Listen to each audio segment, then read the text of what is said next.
Pain உண்மையாலுமே Naruto பிடிக்கிறதுக்காக தான் லீஃப் வில்லேஜ்குள்ள போனானா அப்படின்னு கேட்டீங்கன்னா கண்டிப்பா கிடையாது. அது எப்படி நீ சொல்ற அப்படின்னு கேட்டீங்கன்னா இந்த வீடியோ பார்த்து முடிக்கிறதுக்குள்ள உங்களுக்கு கண்டிப்பா புரிஞ்சிடும். அப்படியே லைக் போட்டு இந்த வீடியோ பாருங்க.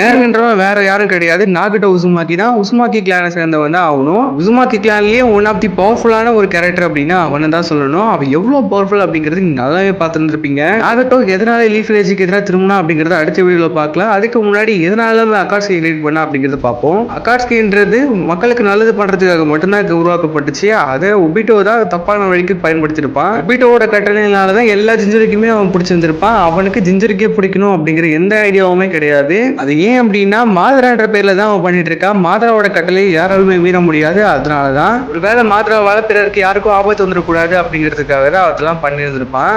அவங்க ஒன்னொன்னாதான் எல்லா ஜிஞ்சருக்குமே பிடிச்சிருந்திருப்பாங்க. ஃபர்ஸ்ட்ல இருந்தா போயிட்டு இருந்திருப்பாங்க. கடைசியாக நருட்டோ கிட்ட வந்திருப்பாங்க.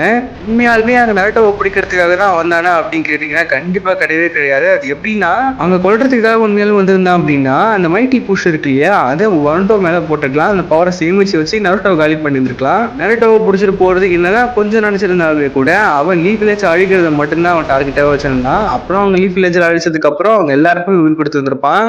அந்த அட்டாக்ல நிறைய பேர் இறந்திருப்பாங்க. நருட்டோல இருக்க மெயின் கேரக்டர் நிறைய பேர் இறந்திருப்பாங்க. அந்த நேரத்தில் நினைச்சிருந்தா அவங்கள கொல்ல வேண்டியதை நம்ம நருட்டோவை கொண்டு இருக்கலாம். ஆனா கொண்டு இருக்கவே மாட்டான். நருட்டோவை விட்டு இருந்தா போயிருப்பான். உண்மையை சொல்ல போனா நாகட்டோ ரொம்பவுமே நல்லவன். அவனை தப்பான வழிக்கு கொண்டு போனது எதிர்பாராத சூழல்கள் மட்டும்தான்.